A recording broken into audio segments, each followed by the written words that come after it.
Bismillahirrahmanirrahim. Assalamualaikum warahmatullahi wabarakatuh.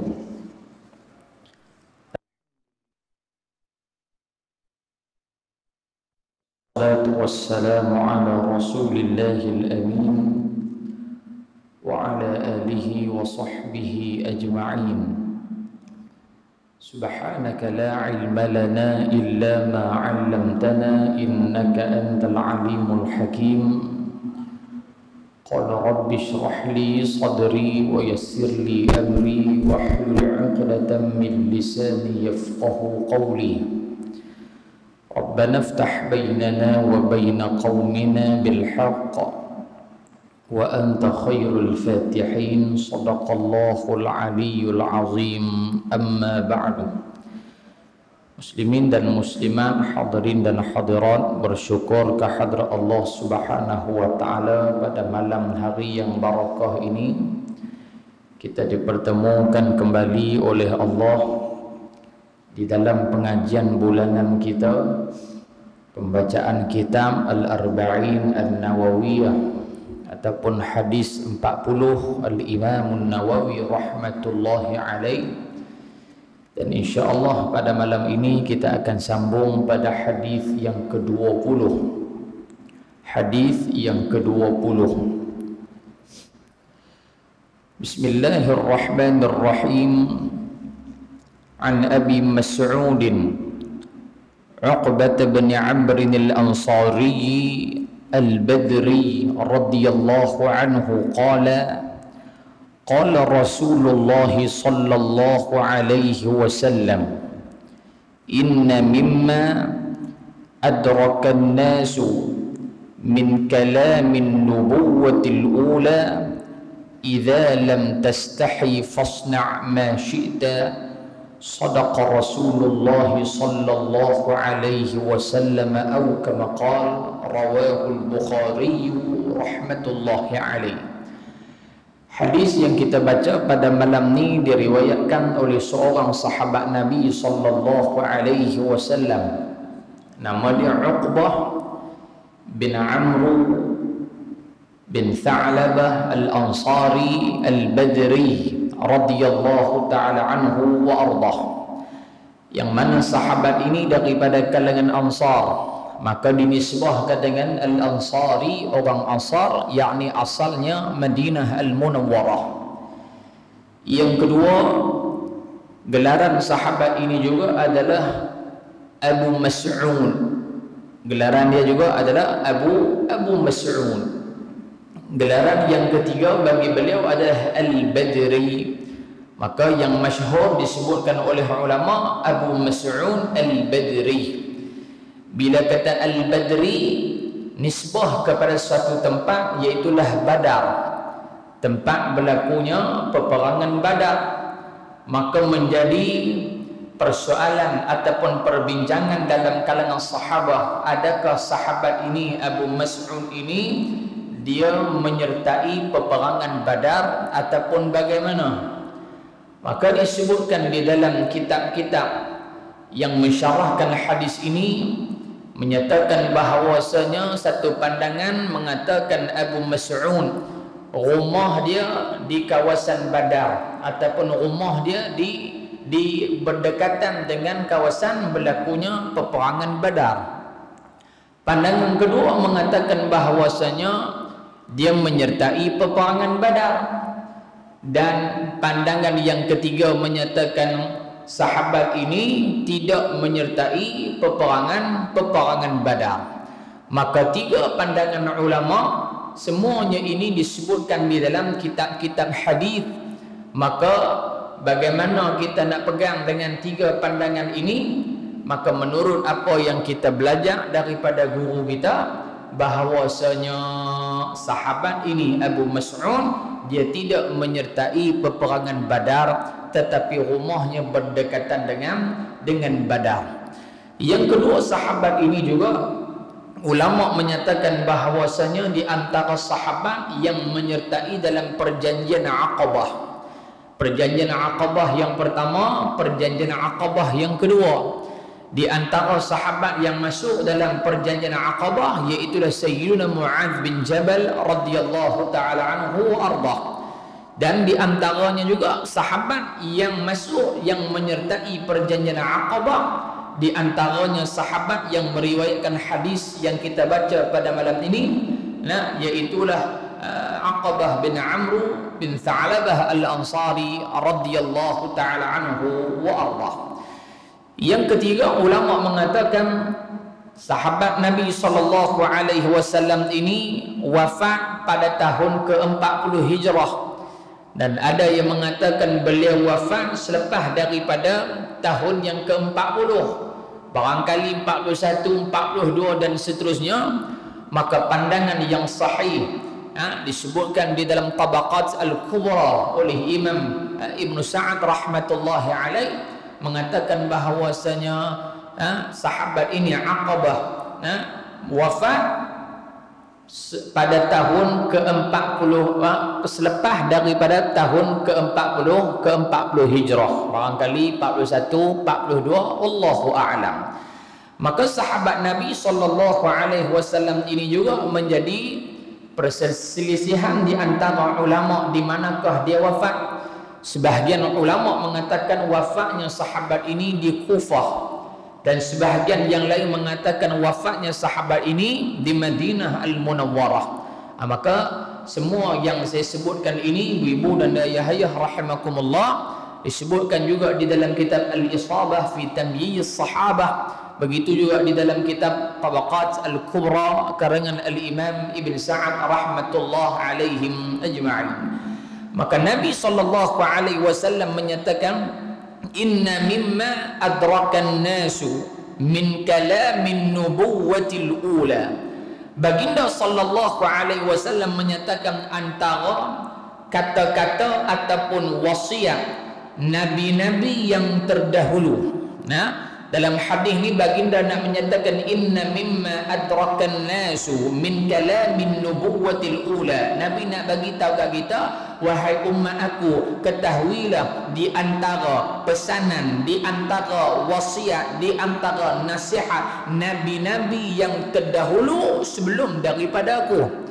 Mudah faham, Nabi SAW nak bagi tahu bahawasanya apa yang aku nak bagi tahu kat kamu ni adalah satu benda yang semenjak Adam alaihi salam sehinggalah aku hingga ke hari ini, benda ini dikekalkan oleh Allah Subhanahu wa taala.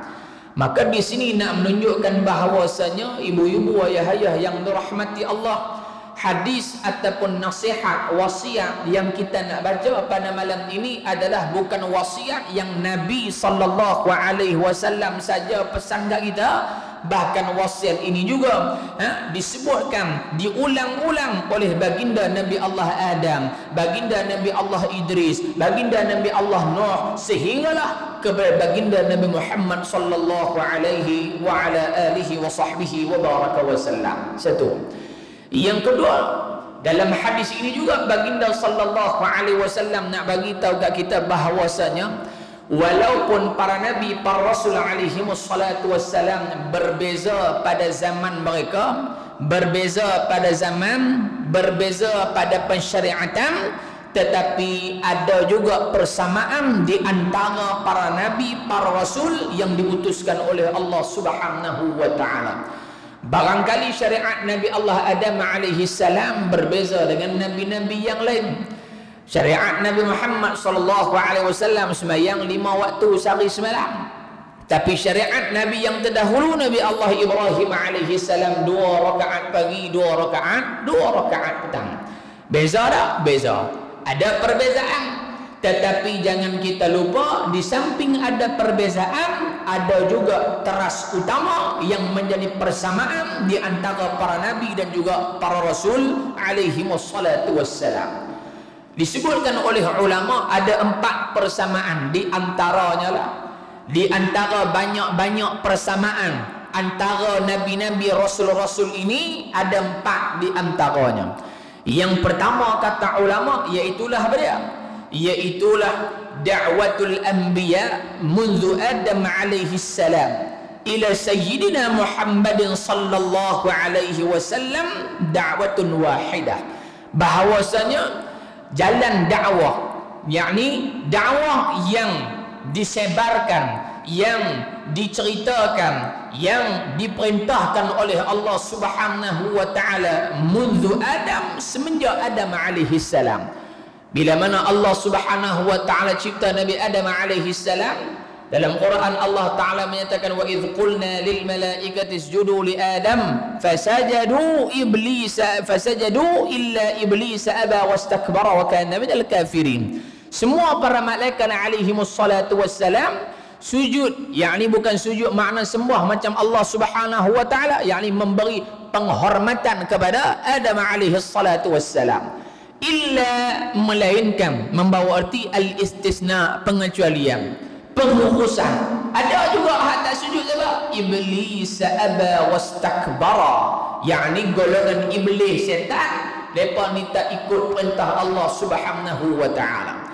Dalam ayat yang lain Allah taala menyatakan qala ma man'aka alla tasjuda idh amartuk. Hei iblis, hei setan, pasal apa mu tak mau sujud kepada Adam alaihi salatu wassalam? Maka mereka menyatakan, bagaimana kami nak sujud kepada Adam?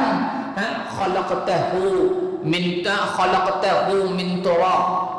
Kamu menciptakan dia itu, yakni Adam, daripada tanah. Sedangkan kamu mencipta kami minan nar, daripada api. Takkan api nak pi tunduk, nak pi hormat kepada tanah.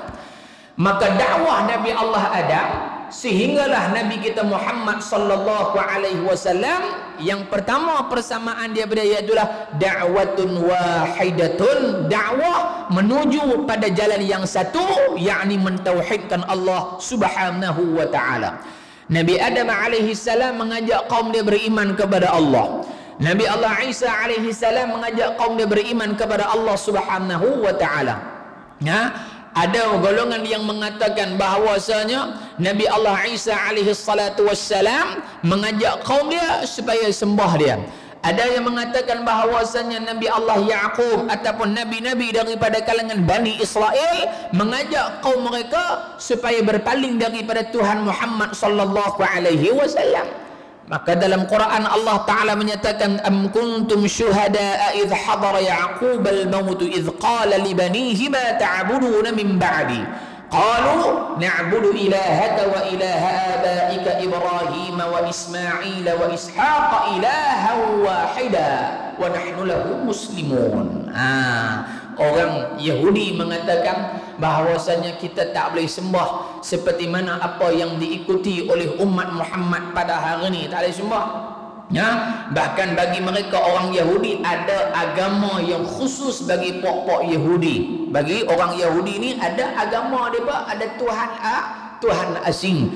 Maka dalam ayat ni Allah Ta'ala menyatakan, am kuntum syuhada'a idh hadara Ya'qub al-maut idh qala li banihi ma ta'buduna min ba'di qalu na'budu ilahaka wa ilaha abaika Ibrahim wa Ismail Ishaq ilahan wahida wa nahnu lahu muslimun. Kamu tak tengok ke ketika mana Nabi Allah Yaqub nak wafat, dia pesan ke anak-anak dia, kamu jangan sembah melainkan Tuhan, yakni Allah Subhanahu wa taala. Qalu, berkata mereka, yakni keturunan Nabi Allah Yaqub alaihi salam, na'budu ilahaka, wahai Yaqub, wahai ayah, kami sembah Tuhan ayah.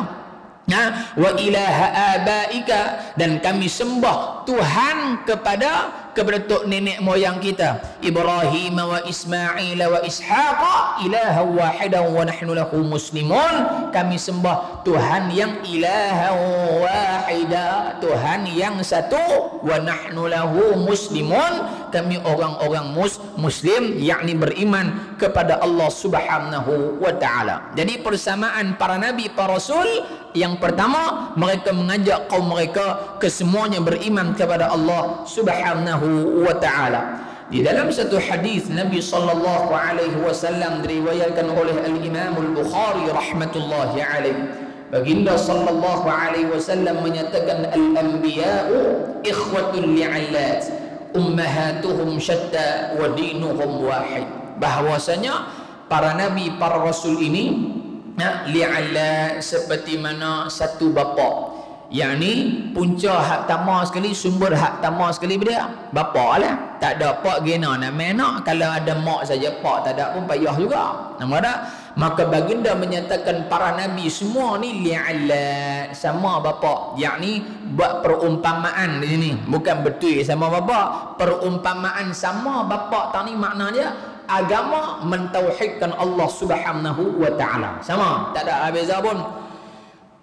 Ummahatuhum syatta, cuma beza mak saja lain-lain. Bagi contohlah kita kata saya ada 4 mak. Saya ni ada 4 mak ni hak betul. Bagi contoh ni hak betul lah. Pak saya satu. Nah, hak usul saya ni berapa? Satu lah. Sabri bin Ma'arsyad.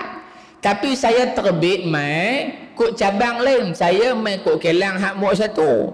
Adik saya hak nombor 4 sampai nombor 6 kelang nombor 2. Kan? Begitulah seterusnya. Usulnya sama ada, usul pokok pangkal dia bapa hak sama. Tapi daripada susur galur yang berbeza. Hak ni mak 1, ni mak 2, ni mak 3, ni mak 4. Begitulah baginda nak gambarkan para nabi ni seolah-olah satu bapa walaupun berbeza syariat mereka. Nabi Muhammad syariat dia, Nabi sekian syariat dia, Nabi sekian syariat dia.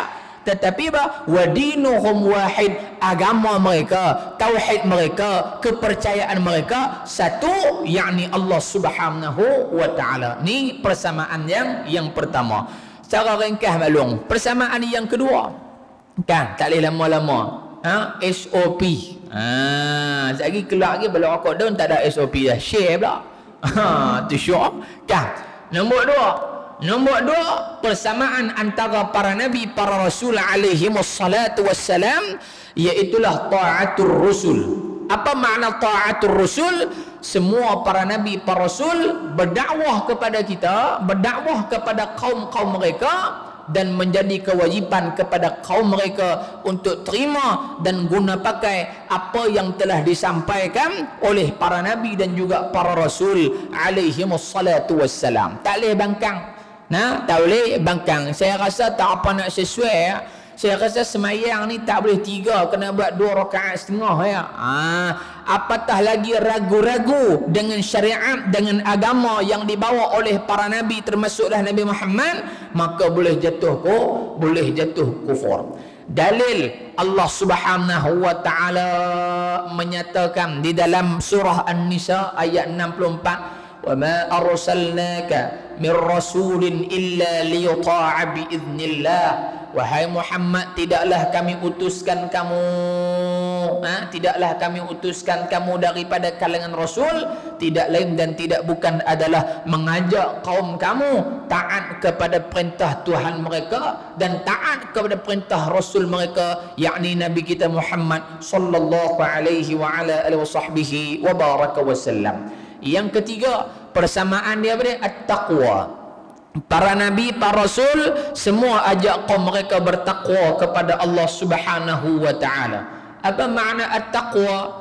Ataupun ulama mengatakan ay kathir mulazamatuha bi'a'malil khairi. Makna kata taqwa ni dia, para nabi, para rasul mengajak kaum mereka agar bermulazamah, istiqamah dalam melakukan kebaikan dan ketaatan kepada Allah Subhanahu wa taala. Di dalam Quran surah An-Nisa ayat 131, walaqad wassayna alladhina utul kitaba min qablikum wa iyyakum an ittaqullah. Dan sesungguhnya wahai Muhammad sallallahu alaihi wasallam, wassayna, kami telah wasiatkan.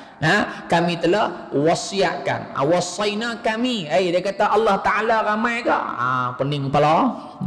Allah Ta'ala ramai ke? Dah dia kata wasaina kami. Na tu membawa arti nahnu, kami ramai. Maka di sini dia panggil apa? Nak menunjukkan mubalaghah, ketinggian bahasa Allah Subhanahu wa taala. Kami makna dia bukan makna ramai. Tetapi kami di sini makna dia Allah Ta'ala nak merujuk kepada kekuasaan kami yang agung. Sebab tu dalam bahasa Arab, kalau kita jumpa, kita duk mengaji bahasa Arab kan, nah, dhamir, kita cakap dengan kawan kita, kaifa haluka, kau tu kamu lelaki seorang lah kan, kaifa haluka, apa khabar kamu, betul kata betul, betul memang betul pasal dia seorang. Tapi kalau jumpa seorang, kita pergi kata kaifa halukum, apa khabar kamu semua. Adakah membawa erti kita cakap lebih daripada seorang? Tak. Membawa erti apa? Kita ni memuliakan dia, digunakan dengan lafaz dengan lafaz ramai. Jadi Allah Ta'ala sebut dalam Quran, kami bukan makna Allah ramai, tetapi membawa erti Allah Subhanahu wa Ta'ala kekuasaannya maha agung dan maha mulia. Walaqad wassayna alladhina utul kitaba min qablikum wa iyyakum an taqullah. Wahai Muhammad, kami telah mewasiatkan kepada siapa? Kepada mereka-mereka yang diberikan Alkitab, yakni kepada umat-umat yang terdahulu, para nabi, para rasul yang terdahulu sebelum kamu, min qablikum, sebelum pada kamu, wa iyyakum, dan kami perintahkan kepada kamu dan umat kamu, anittaqullah, bertakwa kepada Allah Subhanahu wa Ta'ala. يا أيها الذين آمنوا اتقوا الله حق تقاته ولا تموتن إلا وأنتم مسلمون. Itu dalam mana tu? Dalam Al-Quran. Nah, tiga. Yang keempat, persamaan antara para nabi dan juga para rasul. Yang keempat, al-istighfar. Apa dia al-istighfar? Iaitulah para nabi, para rasul mengajak kaum mereka agar beriman, bertakwa dan minta ampun kepada Allah Subhanahu wa Ta'ala. Seperti mana kisah Nabi Allah Nuh alaihi salam. Bila mana Nabi Nuh berdakwah kepada kaum dia tak terima. Dia kata Nuh ni lagu tu, Nuh lagu ni, Nuh lagu tu, Nuh lagu ni. Akhirnya Allah Subhanahu wa Ta'ala menyatakan di dalam Al-Quran, faqultu astaghfiru rabbakum innahu kana ghaffara. Selepas daripada Nabi Nuh dakwah kat depa tak percaya juga, maka Allah Ta'ala bagi tahu kat Nabi Nuh, wahai Nuh, kamu buat apa dia kapal yang besar di atas bukit, dan kami akan bagi isyarat bila mana nak turun bala saja, kami akan bagi isyarat. Maka bila mana Nabi Allah Nuh pesan kat mereka bala akan mai daripada atas, daripada bawah, mereka tak terima juga. Maka Nabi Allah Nuh kata faqultu astaghfiru rabbakum innahu kana ghaffara. Minta ampun ke Allah Ta'ala, taubatlah ke Allah Ta'ala, innahu kana ghaffara. Allah Ta'ala itu maha pengampun, lagi maha menutup keaiban hamba dia. Tapi dia pun tak terima juga, keras kepala juga. Akhirnya Allah Subhanahu wa Ta'ala mendatangkan at-taufan. Taufan tu kalimah Arab. Taufan ni ribut lah, taufan yang besar. Maka ulama juga mengatakan bahawasanya taufan yang berlaku pada zaman Nabi Allah Nuh alaihi salam bukan tempat Nabi Nuh saja, bahkan seluruh permukaan bumi ditenggelami oleh air bala besar daripada Allah kepada kaum Nabi Allah Nuh alaihi salatu wassalam. Muslimin dan muslimat yang dirahmati lagi dikasihi oleh Allah Subhanahu wa Ta'ala. Baik, jadi baginda menyatakan inna mimma adrakan nasu min kalamin nubuwatil ula, sesungguhnya nasihat ataupun perkataan yang Allah Subhanahu wa Ta'ala kekalkan semenjak daripada Adam sehinggalah Nabi kita Muhammad sallallahu alaihi wasallam. Inilah nasihat-nasihat para nabi, para rasul yang Allah tak mansuhkan daripada syariat mereka. Apa dia? Iaitulah idza lam tastahi fasna' ma syi'ta. Idza lam tastahi fasna' ma syi'ta. Apabila kamu tidak ada perasaan malu, fasna' ma syi'ta, ataupun faf'al ma syi'ta, buatlah apa-apa sahaja. Ni apa-apa sahaja.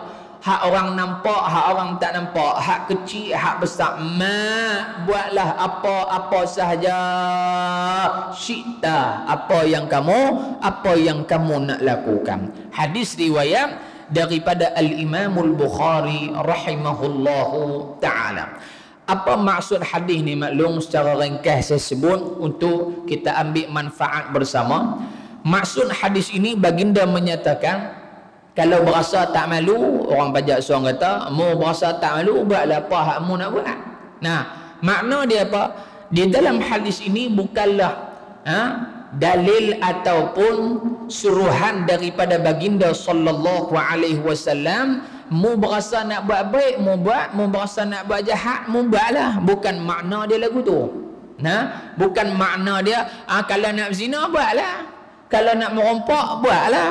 Kalau nak ni buatlah. Tak, bukan makna suruhan, bukan makna ajakan Nabi, tetapi Nabi nak bagi tahu bahawasanya mafhum mukhalafah, makna berlawanan daripada kalau berasa tak malu kamu buat. Nabi nak kata kat kita, ketahuilah setiap benda yang kamu lakukan di atas muka bumi Allah Subhanahu wa taala pasti akan dibalas oleh Allah Subhanahu wa taala. Mu buat hak baik pun Allah taala balas, mu buat hak tak baik pun Allah taala balas.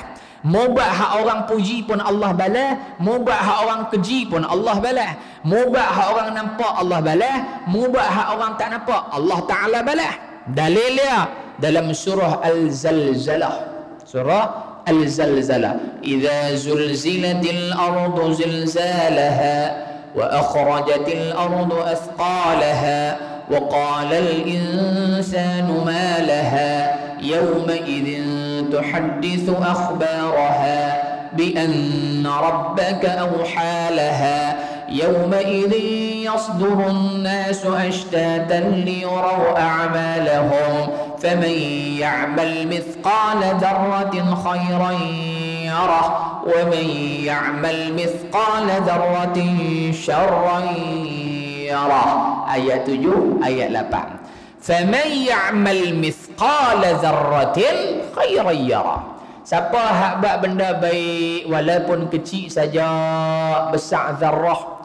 Zarrah ni besar mana maklum? Kita kata biji sawi lah. Tapi adakah betul besar biji sawi? Tak. Kecil lagi pada biji sawi.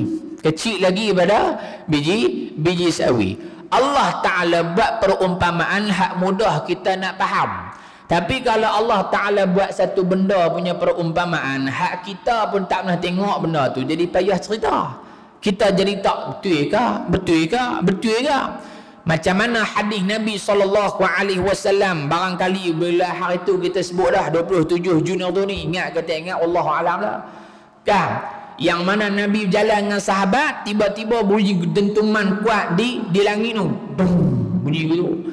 Sahabat tanya, ya Rasulullah, bunyi apa dekat tu? Nabi kata, itulah bunyi batu yang dibaling daripada mulut neraka semenjak 70 tahun dahulu.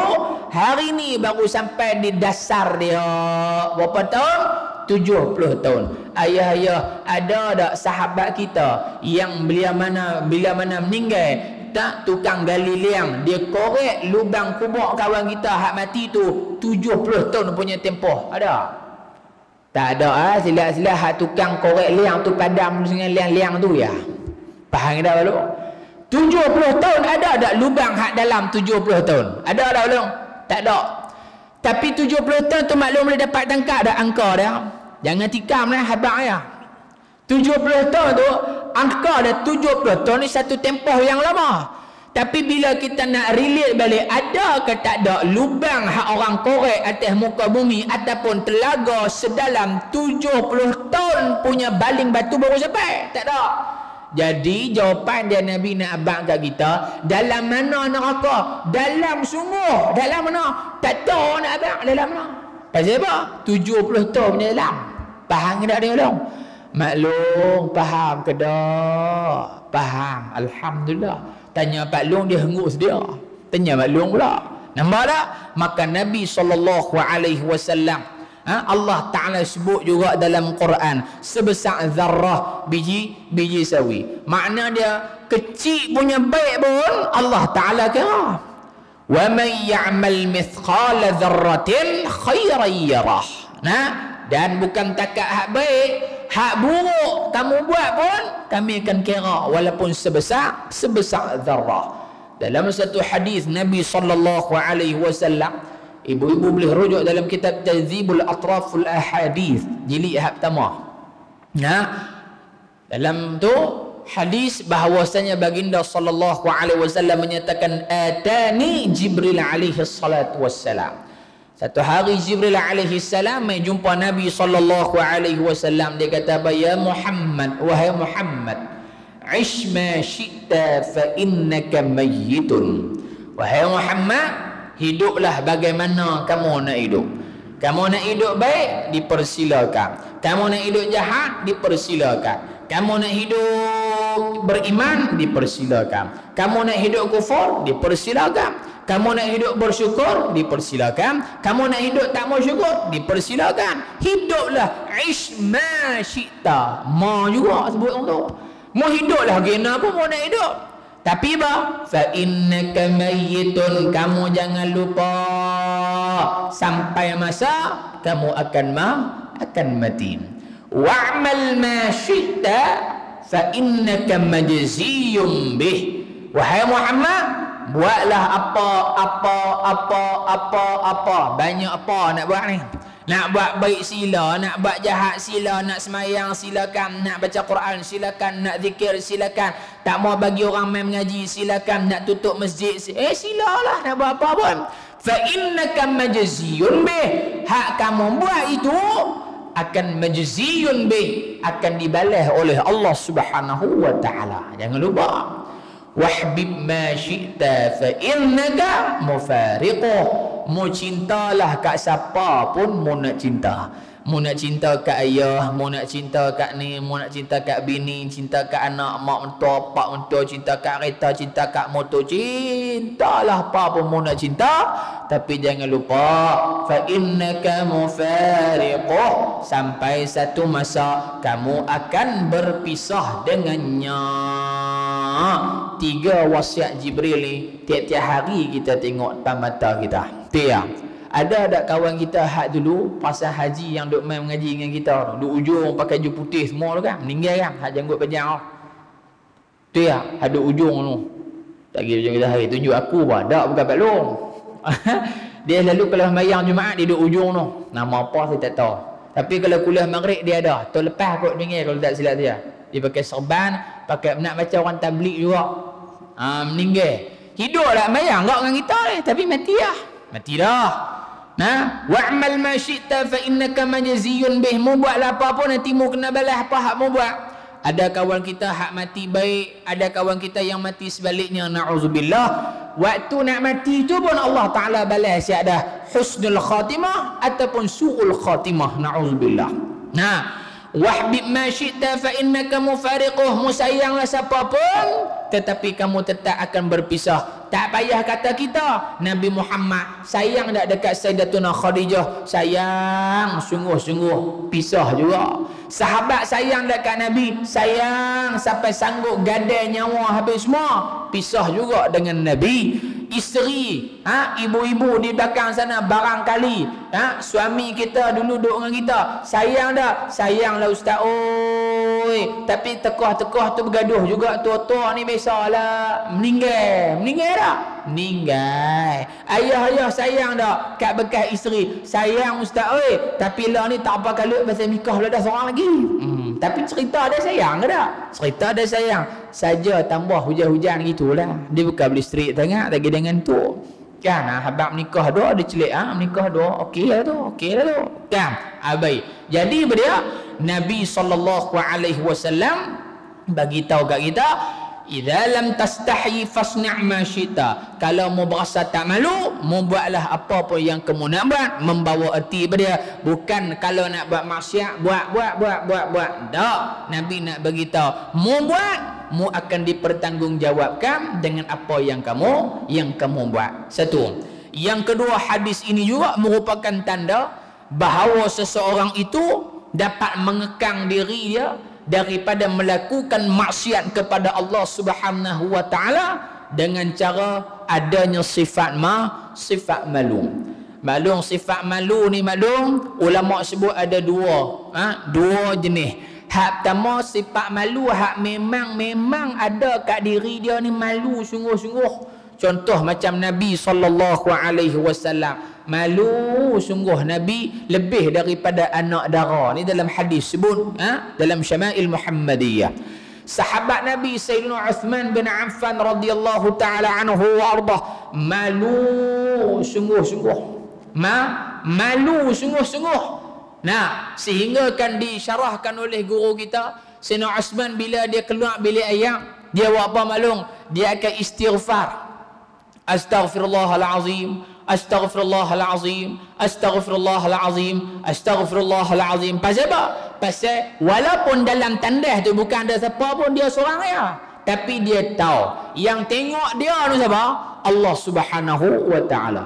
Kita agak-agak biasa ada keluar istighfar, barangkali biasa. Tapi kalau setiap kali keluar memang payahlah nak sebut. Melainkan apa? Lega keluar habis kencung, hak tu lah. Dak pun alhamdulillahilladzi adhaba 'anil adha wa 'afani. Habis tekak tu ya. Pasal apa? Pasal malu tak? Malu ada malu tu. Tapi nak habaq kata sahabat Nabi Sayyidina Uthman punya malu sampai tahap tu. Pasal apa? Dia malu Allah Taala duk tengok barangkali dia duk basuh kemaluan dia. Kita kata nak malu apa? Hak aku punya, aku suka nak jentik ramai apa pun, hak aku punya. Duk dalam tandas bukan orang tengok aku.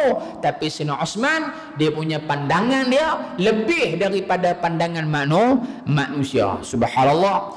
Sayyidina Uthman satu hari, subhanallah, tabarakallah, Nabi SAW bila duduk dengan para sahabat, Nabi duduk macam ni malung. Saya tunjuk contoh lah.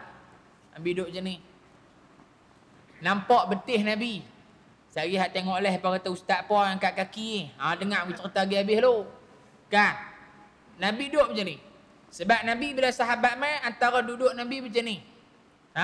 Nabi punya style Nabi duduk. Baik. Sayyidina Abu Bakar masuk, betih Nabi nampak. Segak betih Nabi, jangan bayang betih Nabi macam betih kita nak. Duduk macam ni. Masuk Sayyidina Abu Bakar, masuk Sayyidina Umar, Nabi masuk tanya, lepas tu keluar. Masuk tanya, keluar. Masuk Sayyidina Uthman, Nabi buat turun, tutup balik. Bila mana tutup, para sahabat tanya, ya Rasulullah, pasal apa Sayyidina Uthman masuk kamu tutup, kami masuk kamu tak tutup? Nabi SAW menyatakan, sesungguhnya aku ni rahmat daripada Allah menyelesaikan masalah para sahabat dan umat aku. Bila sekiranya Sayyidina Uthman masuk, sedangkan dia seorang pemalu, dia masuk nampak betih aku, nescaya aku tak boleh selesaikan masalah Uthman bin Affan. Maka sebab tu aku tutup betih aku, meraihkan sifat malu yang ada pada Uthman bin Affan radhiyallahu taala anhu wa arda. Ada dalam tu, lah ni tak ada, duduk selok angkat terus biar nampak lagi bagus. Halah ni. Tapi bukan di Malaysia, Afrika Selatan. Nampak malung. Ini kedua sifat malu. Nabi nak abang kita bahawasanya boleh mengekang diri seseorang daripada melakukan maksiat kepada Allah Subhanahu wa taala. Dalam satu riwayat daripada sahabat Nabi Abdullah bin Amr bin Al-As radhiyallahu taala anhum ajma'in, beliau mengatakan bahawasanya apabila Allah Subhanahu wa taala benci akan seseorang hamba, maka akan dicabut sifat malu daripada diri dia. Bila cabut malu ni ayah, cabut malu ya, tak payah cabut lain. Cabut malu ya. Cabut malu, penghujung dia apa dia? Dalam riwayat dari Salman Al-Farisi, permulaan cabut sifat malu, akhirnya sebelum mati dicabut iman daripada tengkok dia, yakni akhirnya mati kufur pada Allah Subhanahu wa taala. Pasal apa? Malunya tak ada. Pasal apa? Malu ni penting. Dalam riwayat tu kata apa? Bila mana Allah benci, Allah cabut sifat malu. Bila tak ada sifat malu, akan hilang sifat amanah. Tak malu lah. Biar orang bagi amanah, dia berasa dia nak buat apa, dia buat. Tak ada sifat malu. Halal haram, dia tak kira lah. Bila mana tak ada sifat amanah, Allah Ta'ala akan cabut lagi. Sifat apa? Sifat kasih sayang. Tak ada. Kerja nak buat zalim ke orang, kerja nak kena orang, kerja tak baik bagi orang. Bila mana benda-benda maksiat ini mula bersarang dalam diri dia, dia berasa maksiat tak ada apa. Akhirnya dia terjerumus dalam kancah maksiat yang bawa dia kufur kepada Allah Subhanahu wa taala. Dia kata tak apa, minum arak sikit ya. Jepun minum maju ya pun, takkan kita minum sikit tak maju. Ni keluar mai pula hari ni, satu orang hamba Allah dia kata dia pertikai tindakan Jabatan Agama Wilayah tak silap saya, yang ditangkap orang duk berzina. La haula wala quwwata illa billah. Dia duk tikai, dia kata patut tak boleh buat benda-benda lalu tu. Yang ni kebebasan hak asasi manusia. Kau suka orang lah nak buat apa pun. Maka yang bercakap itu orang Islam. Tapi sekiranya dia menghalalkan apa yang Allah Ta'ala haram, ketika itu jumhur mengatakan jatuh kufur kepada Allah, murtad, na'udzubillah. Apa belum? Pasal apa? Tak ada sifat tak ada sifat malu. Na'udzubillahi min zalik. Yang ketiga daripada hadis ni maklum, nak abang kat kita bahawasanya apakah makna lain yang dimaksudkan dengan malu. Nak habis lah. Ada 4 poin ya. Apa yang dimaksudkan dengan malu ni yang kita boleh buat tiap-tiap hari ni? Disebutkan daripada Ibnu Mas'ud radhiyallahu anhu. Ibnu Mas'ud mengatakan al-istihya'u minallahi ta'ala. Yang dimaksudkan dengan malu itu pada an tahfazar ra'sa wa ma wa'a. Kamu jaga kepala dan perkara-perkara yang berada di dalamnya. Makna apa kepala dan benda-benda berkaitan dengannya? Kepala ni kepala, betul tak maklum? Ni kan? Cukup kepala. Cukup kepala. Adakah betul cukup kepala atau cukup rambut? Cukup rambut. Tak bagi cukup kepala. Tapi pasal apa sebut cukup kepala? Saya nak buat cukup kepala anak saya. Oh, terkejut kita. Biar betul. Dah cukup rambut. Sebab apa dia kata cukup kepala? Pasal kepala rambut duduk dalam kepala. Kawasan kepala. Dari bahasanya kepala ni semua. Apa dia? Mulut, hidung, telinga, mata, gigi, segala makna tu rambut ni kepala. Ibnu Mas'ud kata yang dimaksudkan dengan malu hak pertama, dia jaga kepala dan anggota yang ada di kepala daripada benda yang haram. Mata dia tak tengok benda haram, telinga tak dengar benda haram, dan mulut tak cakap benda haram, benda-benda hak merepek dan sebagainya.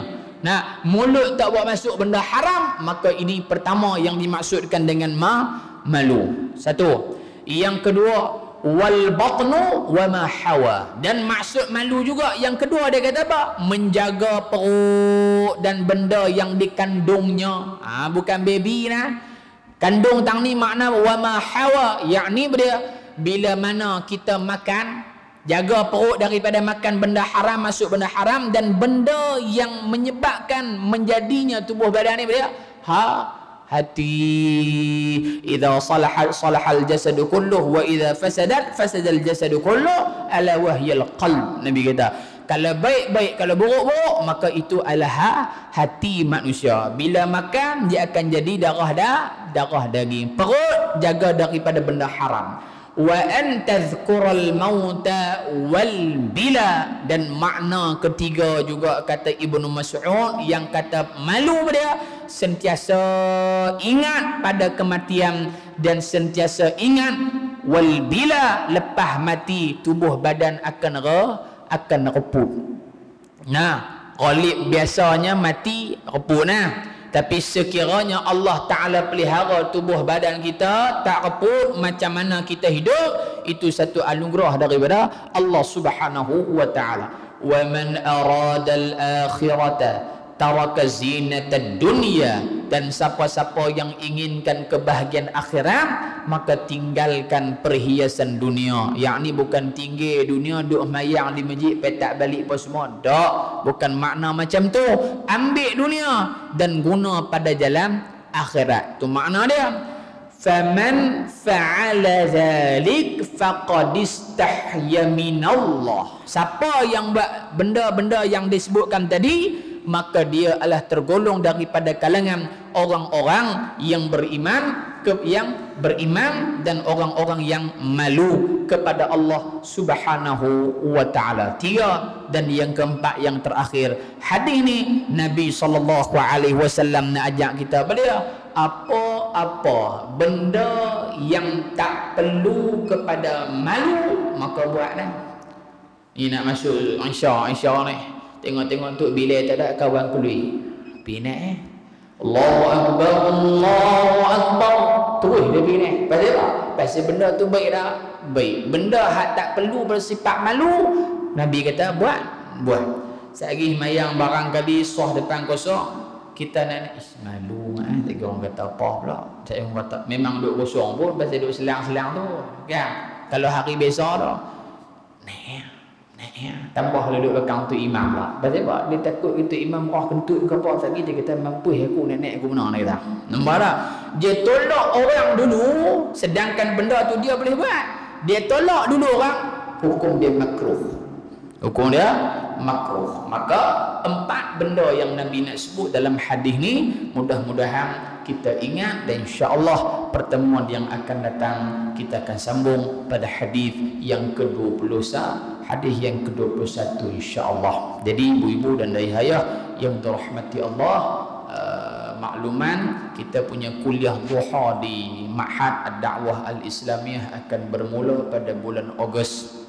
Ya, ada orang tanya bulan apa nak start? Bulan Ogos ni insya-Allah pelajar akan masuk 3 hari bulan Ogos. 3 bulan Ogos. Masuk bulan Ogos tu kira jalan semualah. Hak bacaan Yasin, Khamis dan Jumaat, dan juga kuliah duha pun berjalan macam biasa.